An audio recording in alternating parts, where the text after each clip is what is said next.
Bonjour à toutes, rebonjour à toutes pour celles qui nous ont déjà suivis ce matin sur tous les workshops live qui a eu lieu donc sur le salon professionnel de Lille.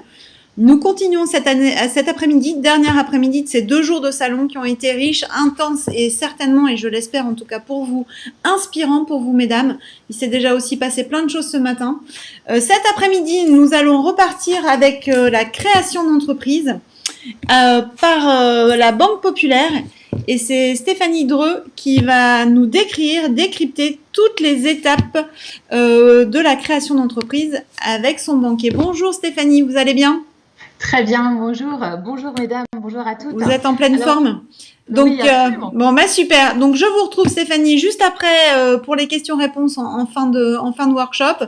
On rappelle que vous avez votre page sur le hall d'exposition sur lequel vous pouvez cliquer et recontacter partenaire si vous avez envie d'envoyer un petit mail à Stéphanie. En attendant, n'hésitez pas à laisser vos commentaires sur le YouTube, enfin en tout cas là sur la vidéo que vous voyez ce soir. Je vous retrouve tout à l'heure. Bon workshop. Merci. Alors, je suis ravie de vous accueillir aujourd'hui dans ce workshop consacré à la création d'entreprise. Donc, je vais commencer par me présenter. Je m'appelle Stéphanie Dreux et je travaille au marché des professionnels à la Banque Populaire du Nord. Alors, vous avez déjà eu beaucoup d'interventions ces 2 jours. J'ai regardé avec attention les intervenants. Donc, vous avez eu des workshops avec la BGE, avec l'Ordre des experts comptables. Donc, ce sont des organismes, des intervenants dont j'aurai l'occasion de reparler dans ma présentation. Alors, si on replace un petit peu le décor, alors vous êtes une femme en reconversion professionnelle. Donc, vous avez déjà à votre actif voire des expériences professionnelles. Donc, c'est ce qui va constituer dans votre projet de création ou de reprise votre socle de compétences.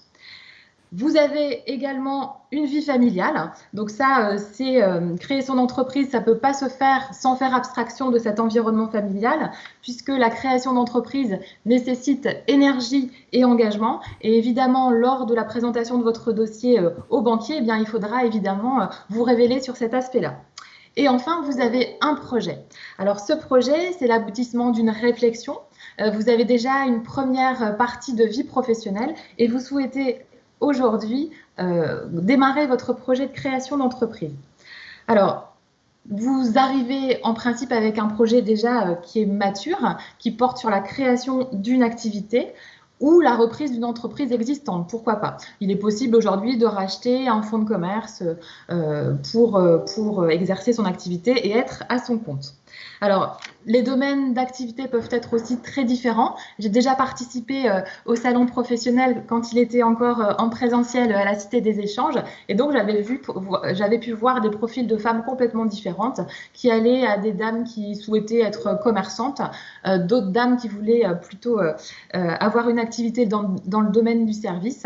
Donc, là aussi, la palette d'activités est très large.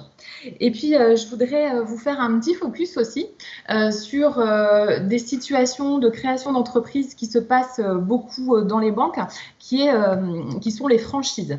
Aujourd'hui, à la Banque Populaire du Nord, ainsi que dans le groupe BPCE, on est aujourd'hui banquier d'un franchisé sur 4. Donc, la franchise, c'est quoi? Ce sont des marques en fait que vous retrouvez dans les cœurs de ville des grandes villes françaises avec des marques emblématiques ou quand vous allez rentrer dans une boutique Camaïeu sur toute la France, évidemment, vous allez retrouver un concept qui est épuré avec une notoriété de la marque qui va être reconnue et vous pourrez en effet vous inscrire dans ce type d'activité. Alors, aujourd'hui, donc, je vais vous présenter les étapes de la création d'entreprise avec mon prisme de banquier pour vous donner les clés de la réussite de la présentation de votre dossier. Alors, je vais aborder 4 points. D'abord, les fondamentaux, les points clés, les facteurs clés de succès, autant dire, de la création de votre entreprise. En deuxième point, le choix de la banque. Troisième point, présentation de votre projet et la présentation de votre dossier. Et enfin, nos solutions. Alors, les points clés pour démarrer sa création d'entreprise. Il faut évidemment procéder à un bilan personnel. Il faut exprimer vos motivations, vos compétences et le CV est absolument indispensable dans la création d'entreprise. Tout commence par là. Donc, dans votre CV, eh bien, vous allez retracer votre parcours professionnel, valoriser les compétences que vous aurez acquises antérieurement, et ça va être vraiment la clé et un fondamental dans le montage de votre entreprise. Il faut en deuxième point choisir sa création ou sa reprise. Vous pouvez partir de zéro en pure création d'entreprise, à savoir que vous allez créer un commerce de vêtements, par exemple, dans une ville, en partant de zéro, ou vous pouvez être en reprise d'une activité déjà existante, une activité d'artisanat, par exemple, ou une activité commerciale avec un fonds de commerce ou un fonds artisanal qui va vous être cédé et que la banque va vous financer. Alors, il y a, pour vous accompagner dans ce projet, il y a bien évidemment l'acteur bancaire que je représente aujourd'hui. Et puis, il y a aussi un certain nombre de spécialistes comme les chambres de commerce et d'industrie pour tout ce qui concerne les activités commerciales, la CMA sur le volet de l'artisanat, les BGE, dont vous avez pu déjà avoir un aperçu avec un workshop qui était dédié à ce partenaire, ou par un expert comptable. Alors, à la Banque Populaire du Nord, on a un partenariat exclusif avec l'Ordre national des experts comptables, avec un dispositif qui s'appelle Business Story. Alors, Business Story, c'est quoi? Eh bien, c'est très simple. Vous allez sur le site qui s'appelle Business Story, vous allez rentrer votre code postal et on va vous lister un certain nombre d'experts comptables qui vont vous proposer 3 rendez-vous gratuits pour le montage de votre projet de création d'entreprise. Et donc, ces experts comptables qui sont à votre service, eh bien, ils vont vous aider à construire votre prévisionnel d'activité, votre business plan et votre plan de trésorerie sur 3 ans.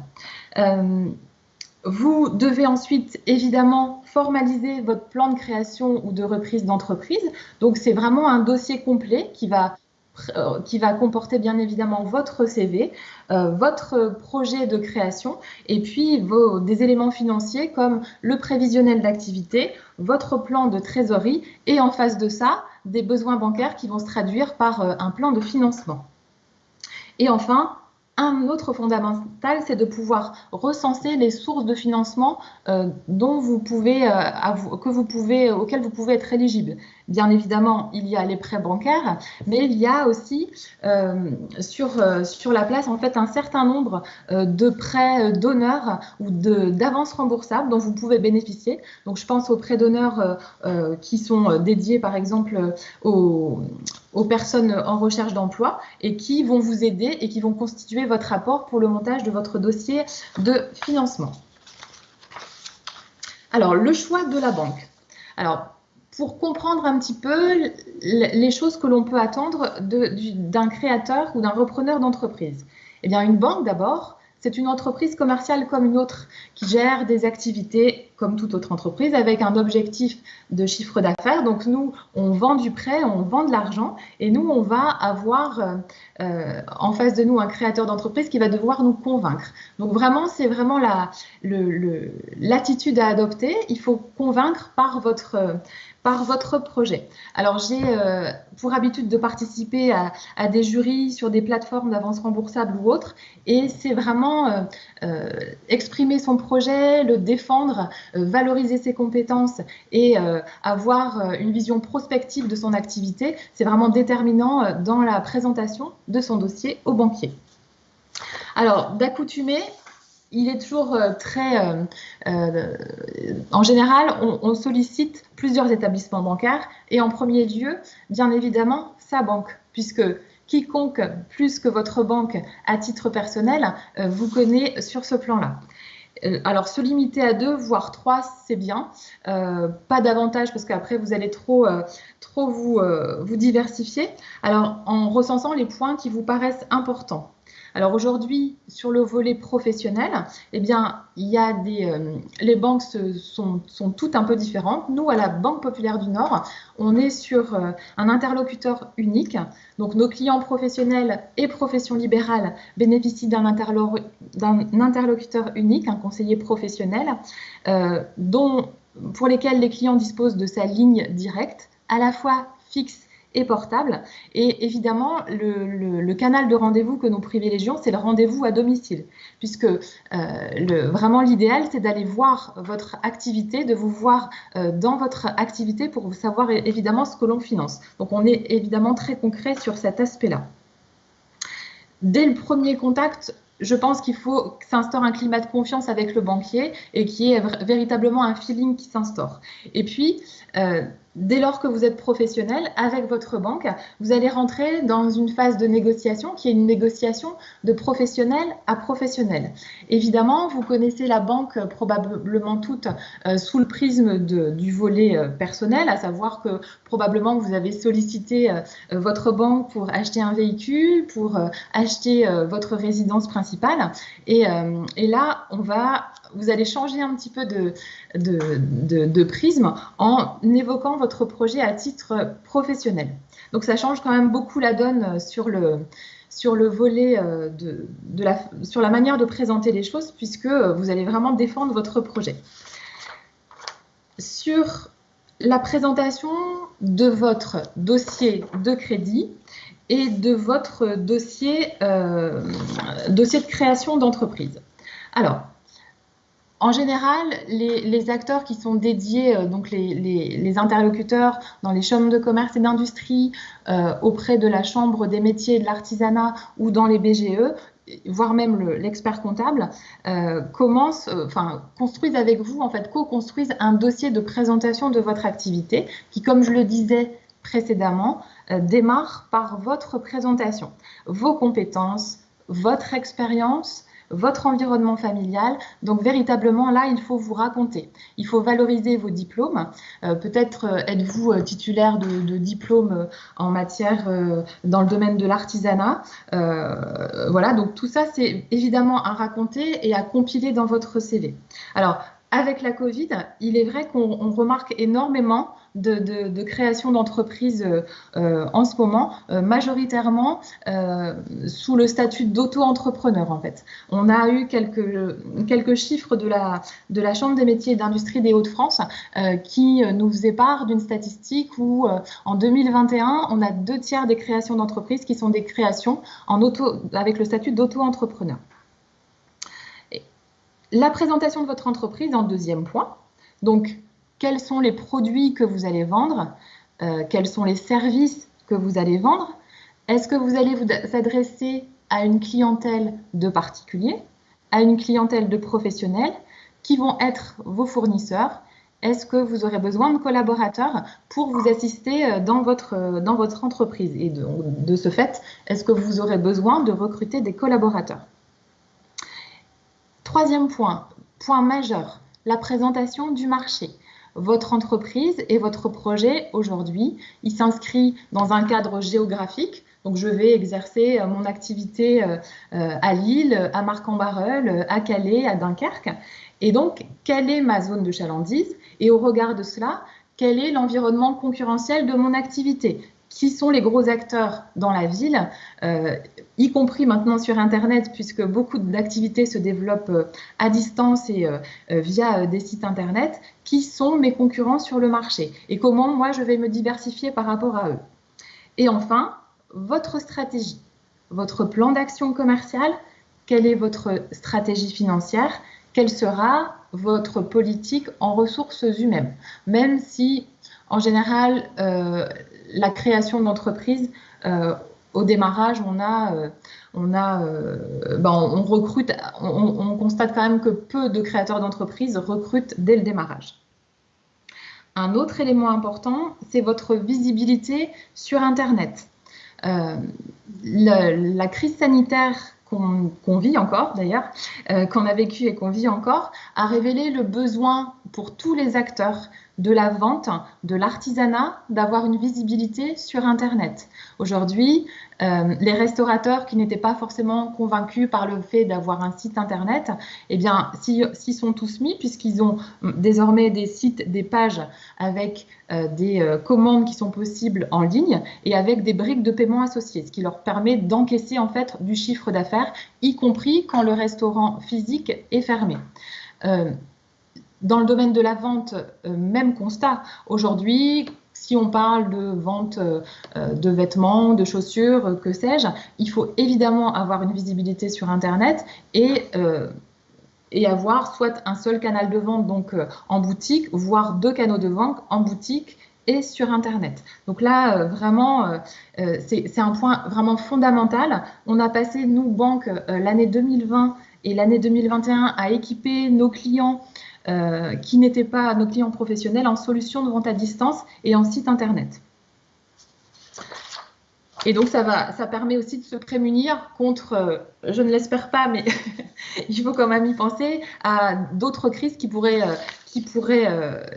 arriver et qui pourraient arrêter l'activité. Donc, Internet permet d'avoir une continuité sur ce plan-là. Alors, les points principaux à développer. D'abord, quelle va être votre structure juridique? Est-ce que vous allez exercer en entrepreneuriat individuel? Donc, je suis entrepreneur individuel, moi, personne physique. Est-ce que je vais exercer en société? Auquel cas, il faudra que vous créiez une société. Et donc, c'est là où l'expert comptable va être un vrai relais pour vous, puisqu'il va vous aider à élaborer des statuts pour l'immatriculation de votre société au registre du commerce et des sociétés. Un point donc, qui va être fondamental dans la présentation de votre dossier, c'est votre prévisionnel. Donc un prévisionnel, qu'est-ce que c'est? Eh bien, c'est le fait de se projeter sur une activité qui n'existe pas encore. Aujourd'hui, je vais faire de l'achat pour revendre de porcelaine, par exemple. Donc, je sais que je vais vendre, que je vais acheter 50 et que je vais revendre 100. Dès lors, j'aurai une marge de 50 que je vais réaliser. Et donc, je vais projeter mon chiffre d'affaires, projeter ma marge. Et au regard de ça, regarder les prêts bancaires que je vais solliciter en me disant, évidemment, il faut que ce soit rentable. Donc, il faut que je puisse rembourser mon prêt bancaire et évidemment vivre aussi et donc dégager un salaire de mon activité pour financer mon train de vie personnel. Donc, dans le chiffre d'affaires prévisionnel, il est important de rester réaliste.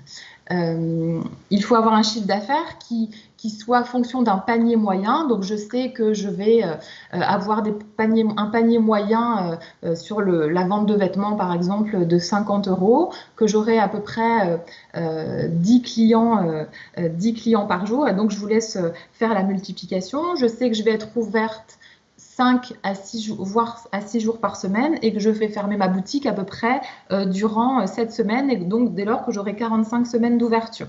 Donc ça va m'aider à projeter un chiffre d'affaires, à projeter ma rentrée d'argent et à la mensualiser pour établir mon prévisionnel. Au regard de ça, je vais avoir des charges, donc mes prêts bancaires, combien je vais devoir rembourser à la banque, combien je vais devoir payer en charges fixes. Donc, les charges fixes sur une activité, il y en a plein. On a peut-être le loyer d'un local commercial, on a les frais, toutes les factures d'électricité, les factures Internet, etc., qui font partie des charges. Et puis, il y a évidemment un point important qui est votre rémunération, puisque votre activité et votre prévisionnel devra prendre en considération votre rémunération. Donc, attention à être réaliste par rapport au salaire que vous aviez avant votre création d'entreprise et le salaire que vous allez avoir en sortie.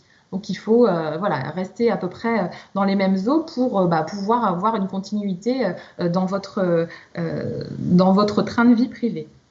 Alors, sur le chiffre d'affaires, je reviens dessus puisque en analysant des dossiers de crédit, je constate parfois certaines bizarreries.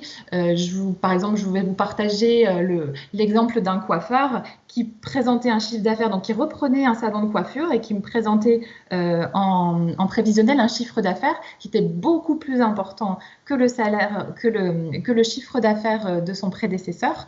Et quand on divisait en fait le chiffre d'affaires par le nombre de jours ouvrés, on aboutissait à des choses où il fallait vraiment beaucoup trop de coupes et de clients pour pouvoir réaliser ce chiffre d'affaires. Donc, c'était absolument irréalisable. Donc, attention à cela et attention, soyez vigilantes. Et enfin, la présentation du montage financier. Est-ce que j'ai de l'apport personnel? Aujourd'hui, est-ce que vous avez des économies pour financer en fait le démarrage de votre activité? Je repartage avec vous l'exemple de la franchise où on voit des quadragénaires souvent qui prennent des franchises en création ou en reprise avec des gens qui sont déjà installés dans la vie et qui vont s'adosser en fait à une marque et qui est le point le point important dans ces reprises et dans ces créations, c'est l'apport.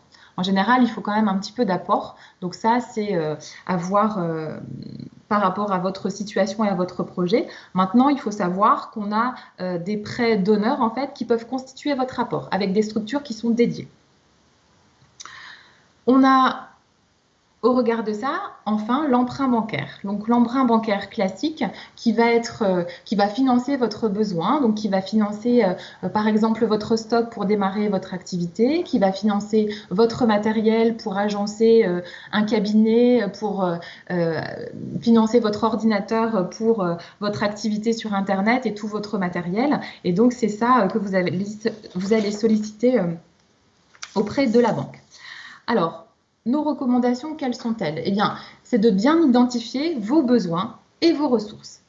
Il ne faut pas sous-estimer les besoins. Il faut que vos besoins soient quantifiés de façon tout à fait réaliste. Il ne faut pas non plus surestimer les charges et la progression du niveau d'activité. Il faut partir sur des hypothèses qui soient douces et réalisables.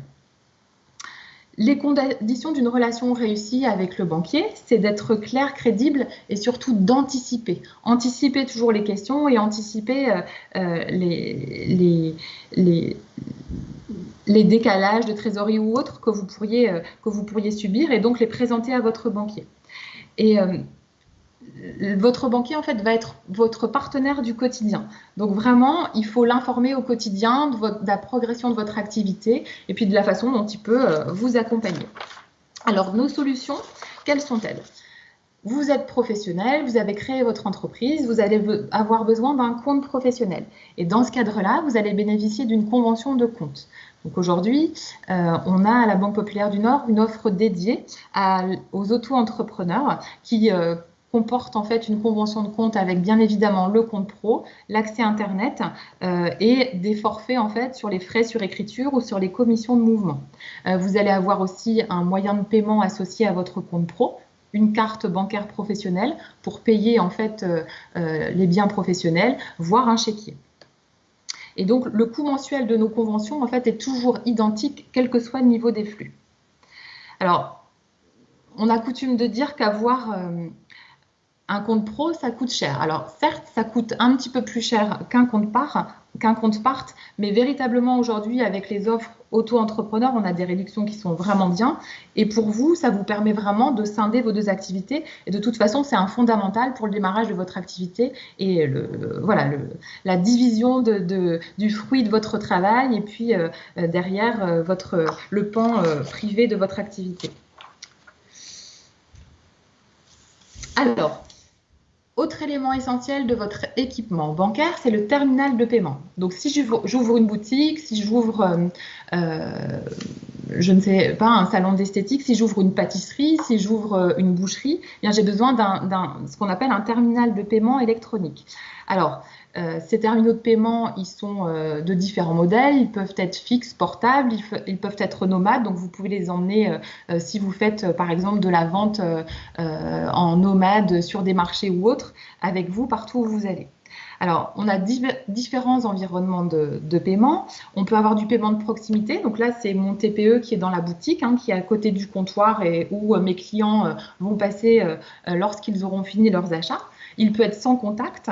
Avec la Covid, ça a été vraiment aussi un gros volume d'activité pour nous que de donner à tous nos clients le sans contact sur le TPE.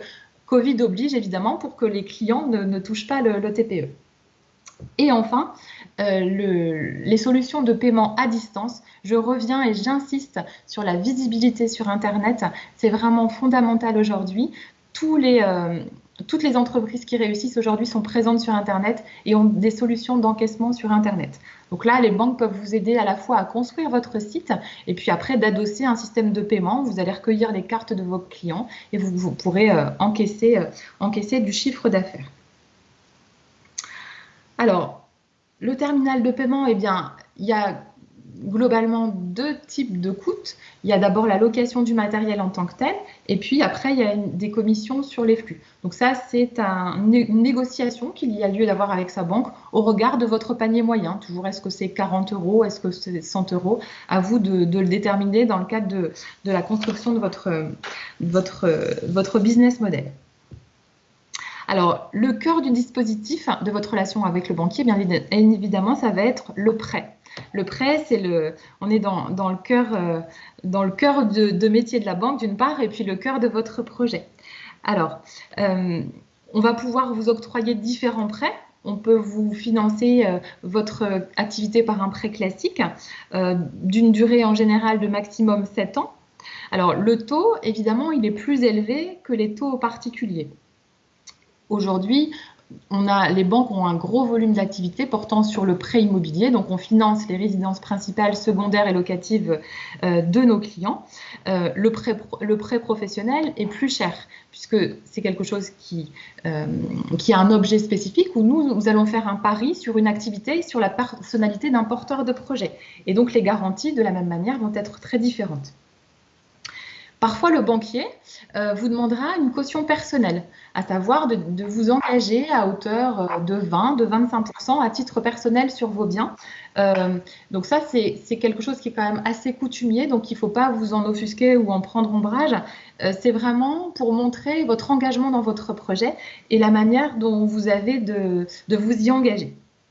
Et puis donc, on pourra également aller chercher d'autres garanties via des organismes de caution mutuelle, comme nous en avons avec la Banque Populaire du Nord, à la Banque Populaire du Nord, comme la Socama, qui accompagne les artisans, les commerçants, les professions libérales. Donc, c'est ce qu'on appelle la famille des grandes cautions.